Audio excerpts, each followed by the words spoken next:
problème de l'invariance, expérimentation. Les signes de la dislocation sont le saut d'authenticité du modernisme, ce par quoi il nie désespérément la clôture de l'invariance. L'explosion est l'un de ces invariants. L'énergie antitraditionnaliste devient un tourbillon vorace. Dans cette mesure, l'art moderne est un mythe tourné contre lui-même. Son caractère intemporel devient une catastrophe de l'instant qui brise la continuité temporelle. La notion benjaminienne de l'image dialectique renferme ce moment, même quand le modernisme conserve en tant que technique des acquisitions traditionnelles. Celles-ci sont supprimées par le choc qui ne laisse aucun héritage intact.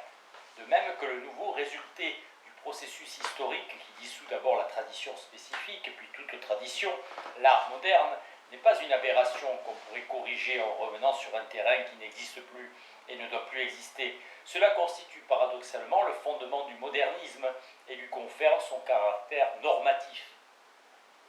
Même en esthétique, on ne peut nier les invariants. On les extrait cependant sans que cela porte à conséquence. On peut considérer à cet égard la musique comme un exemple.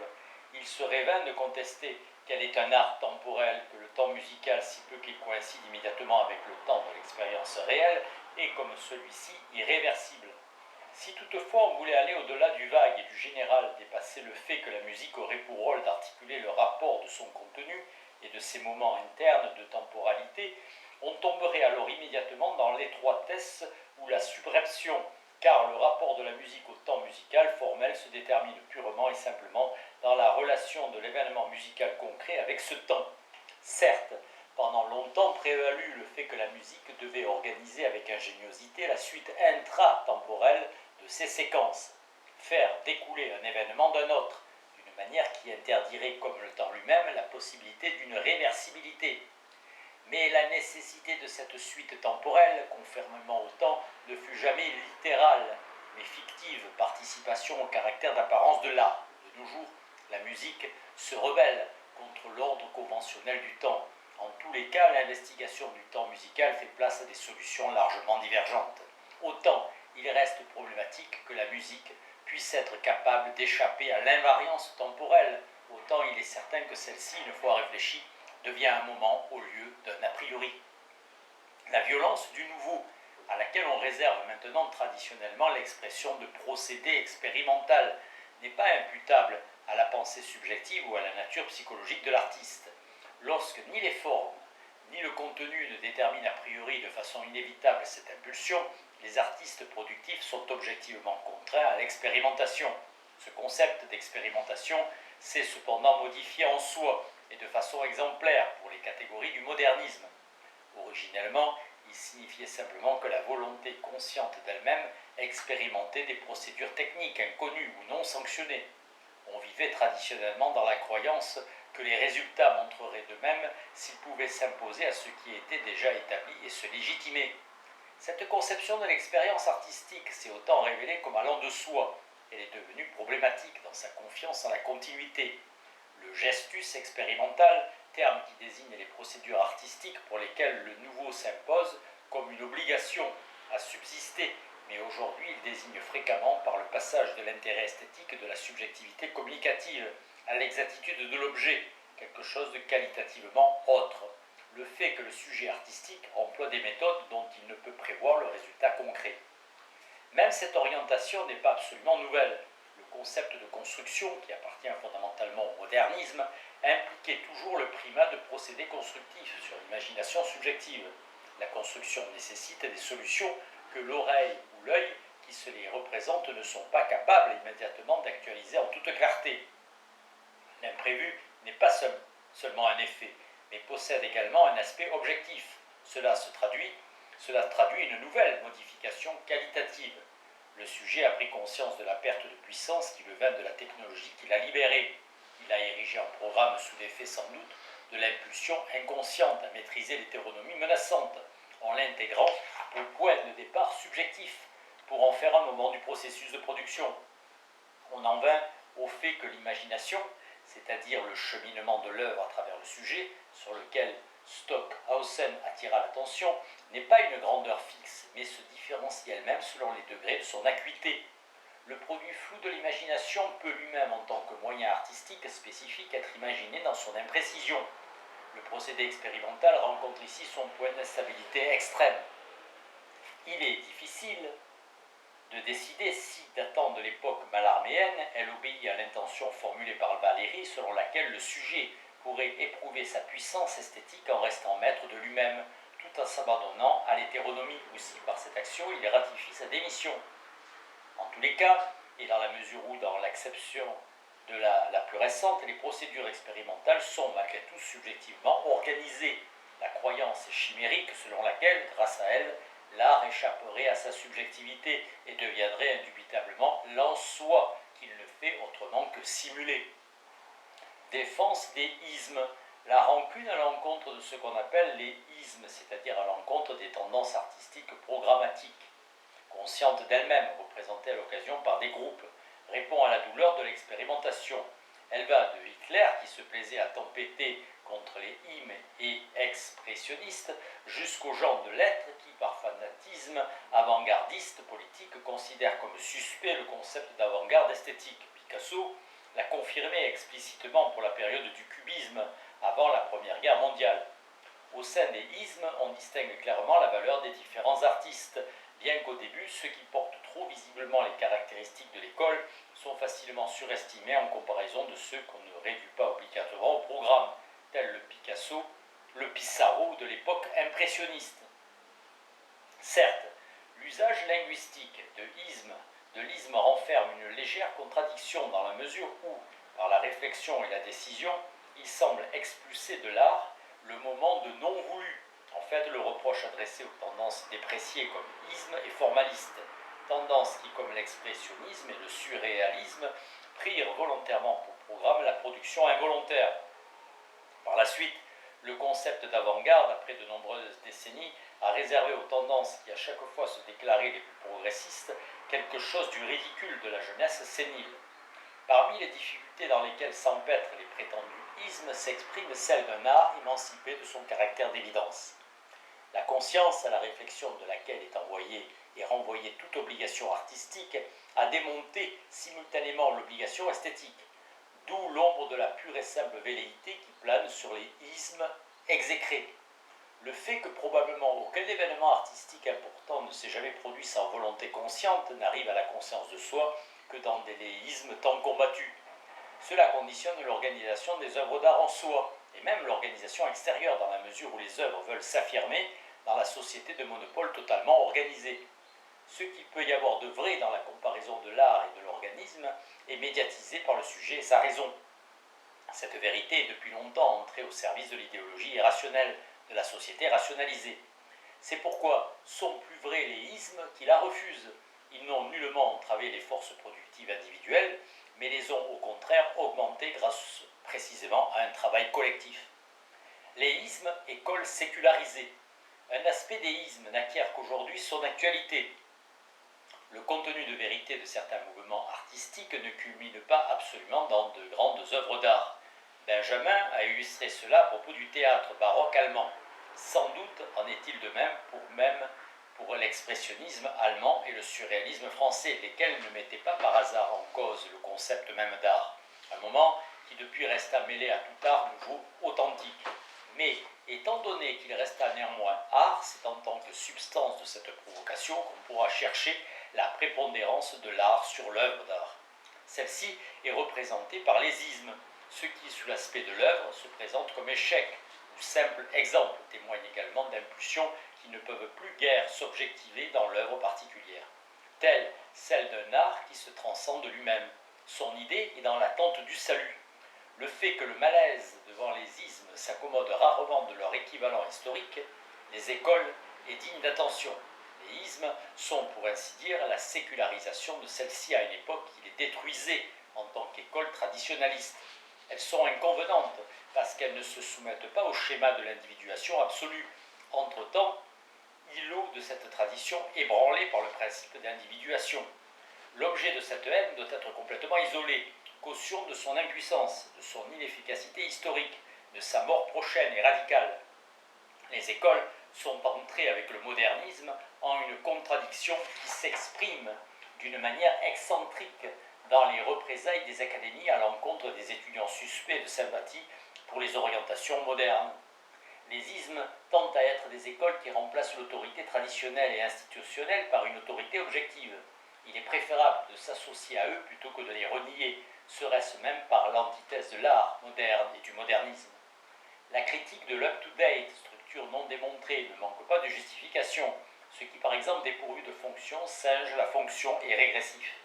Et séparer le modernisme, en tant que conviction des suiveurs de l'art moderne authentique, est une erreur, car aucun art moderne objectif ne se cristallise dans la conviction subjective stimulée par le nouveau. En vérité, la distinction entre moderne et modernisme est démagogique.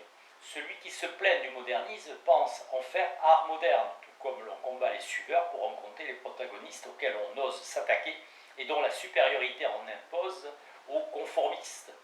Le critère de la sincérité par rapport auquel on juge avec pharisianisme les modernistes suppose que l'on se contente d'être actuellement ainsi et pas autrement, suppose également un habitus fondamental de l'individu esthétiquement réactionnaire.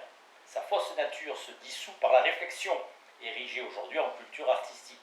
La critique du modernisme, en faveur du véritable art moderne, sert de prétexte pour prétendre que l'art modéré, derrière lequel la raison guette des restes de rationalité triviale, est meilleur que le modernisme radical. En fait, c'est l'inverse qui se produit. Ce qui est resté en arrière ne dispose même pas des moyens plus anciens dont il se sert. L'histoire domine complètement les œuvres, même celles qui la nient. Processus d'élaboration et hasard. Et en vive opposition à l'art traditionnel, l'art nouveau fait valoir le moment même jadis caché du réaliser, du fabriquer. La part de ce qui est en lui est aisée, a connu une telle extension que les tentatives pour faire se perdre dans l'objet le processus de production devraient être d'avance vouées à l'échec.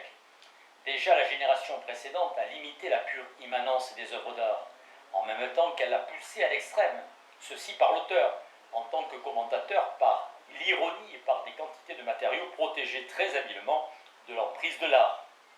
Il en résulta le plaisir de substituer aux œuvres d'art le processus de leur propre production. Aujourd'hui, virtuellement, toute œuvre est, comme le déclarait Joyce à propos de Finnegan's Wake, avant qu'il ne publie la totalité de son œuvre, un work in progress, mais ce qui, de par sa complexion, n'est possible qu'en tant qu'émergence et devenir, ne peut cependant pas sans mensonge se poser en même temps comme quelque chose de clos et d'achevé. L'art est incapable volontairement de sortir de cette aphorie.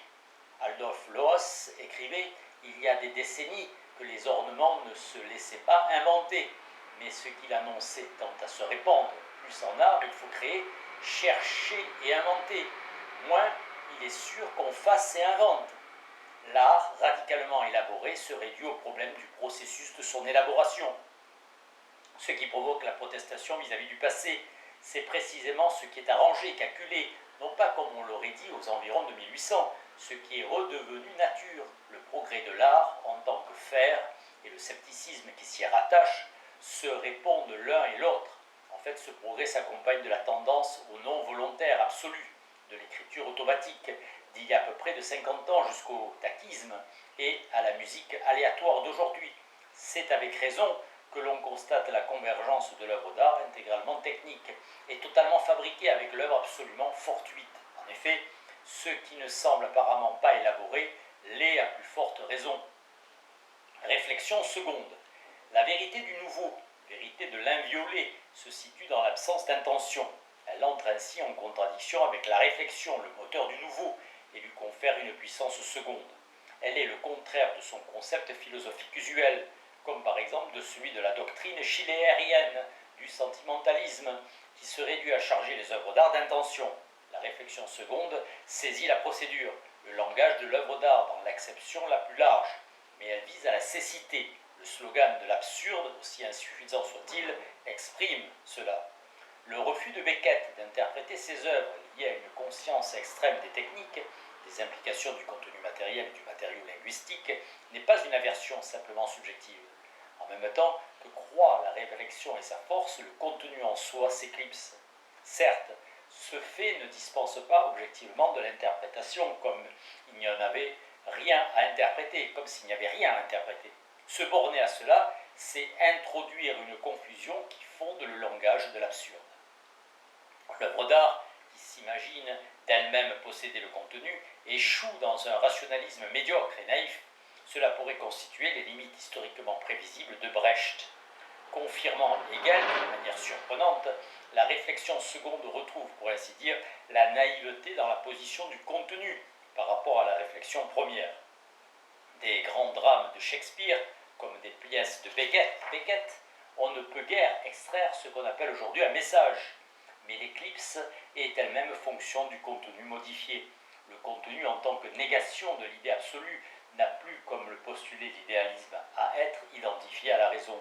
Critique de la toute-puissance de la raison, le contenu lui-même cesse d'être raisonnable selon les normes de la pensée discursive. L'obscurité de l'absurde est l'ancienne obscurité du nouveau.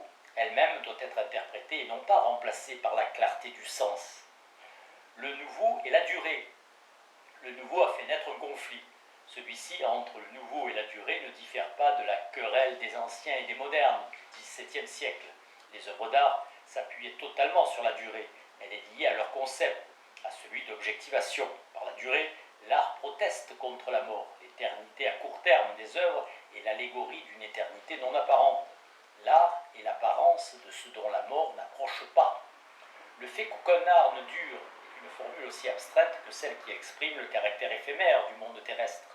Elle n'aurait de contenu que métaphysiquement, par rapport avec l'idée de résurrection, en rapport avec l'idée de résurrection. Il n'y a pas que la rancune réactionnaire pour provoquer la peur, le désir du nouveau, n'évince la durée. L'empressement à créer des chefs-d'œuvre durables est réduit à néant. Ce qui dénonce une tradition peut difficilement s'appuyer sur une autre, dans laquelle il subsisterait. Il y a d'autant moins de raison à cela qu'agissant rétrospectivement et incessamment, beaucoup de choses autrefois pourvues des attributs de la durée, et le concept de classicisme se réduisait à cela, n'apparaissent plus. Le durable passa et emporta la durée dans son sillage. La notion d'archaïsme définit moins une phase de l'histoire de l'art que l'état de dépérissement des œuvres. Celles-ci n'ont aucun pouvoir sur leur durée. Elle n'est finalement garantie que quand ce qui est présumé lié à une époque est éliminé au profit du permanent. Cela se produit au détriment de leur rapport avec les faits concrets, à partir desquels seulement la durée se constitue. Cervantes ne conçut le Don Quichotte que comme parodie du roman chevaleresque, et en ne visant pas autre chose que l'éphémère. À la notion de durée s'associe un archaïsme égyptien inutile et mythique. La conception de la durée semble avoir été étrangère aux périodes productives. Cette pensée n'acquiert de véritable acuité que quand la durée est problématique et que les œuvres d'art s'y cramponnent dans le sentiment de leur impuissance latente. On confond ce que jadis une exhortation nationaliste détestable appelait la valeur permanente des œuvres d'art. Leur élément de mort formel et conformiste avec le germe caché de survie. La permanence eut toujours une résonance apologétique depuis les louanges d'Horace. Horace, plus durable que les reins, fit de lui-même pour s'édifier un monument étranger à ses œuvres, qui, non pas en vertu d'une grâce auguste, furent érigés par amour d'une authenticité qui recèle plus que la trace d'autorité. Même le beau doit périr, c'est beaucoup plus vrai que ne le croit Schiller. Cela ne vaut pas seulement pour les œuvres belles, celles qui seront détruites, oubliées ou réduites à l'état de hiéroglyphes, mais pour tout ce qui est cristallisé en beauté et ce qui, selon l'héritage de cette idée, pourrait être immuable, c'est-à-dire constitutif de la forme. Qu'on se souvienne du tragique, il semble être l'empreinte esthétique du mal et de la mort, et aussi vivace qu'eux. Il n'est cependant plus possible, là où jadis le pédantisme des esthéticiens s'empressait de faire une distinction entre le tragique et le triste, apparaît la condamnation du tragique, l'affirmation de la mort, l'idée dans le déclin du fini, éclairer l'infini, le sens de la souffrance. De nos jours, des œuvres d'art totalement négatives parodient le tragique. Plutôt que tragique, tout art est triste, surtout celui qui semble serein et harmonieux. Dans la notion de durée esthétique survit, comme dans beaucoup d'autres, la prima philosophia, qui se réfugie dans des dérivés isolés et devenue absolue, après avoir dû s'écrouler en tant que totalité. Manifestement, la durée à laquelle aspirent les œuvres d'art est construite sur le modèle de la propriété traditionnelle la plus pure. Le spirituel doit, comme le matériel, devenir propriété, crime de l'esprit envers lui-même, sans qu'il soit cependant capable d'y échapper. Dès que les œuvres d'art fétichisent les sports de leur durée, elles souffrent déjà d'une maladie mortelle. La couche d'inaliénable qui les recouvre est en même temps celle qui les étouffe. De nombreuses œuvres d'art de qualité aimeraient pour ainsi dire se perdre dans le temps, afin de ne pas devenir sa proie, cela dans une antinomie irréductible avec la nécessité de l'objectivation. Ernest Schoen a jadis parlé de la noblesse inégalable du feu d'artifice, comme du seul art qui ne veuille pas de la durée, mais désire au contraire ne briller qu'un instant, puis se perdre en fumée.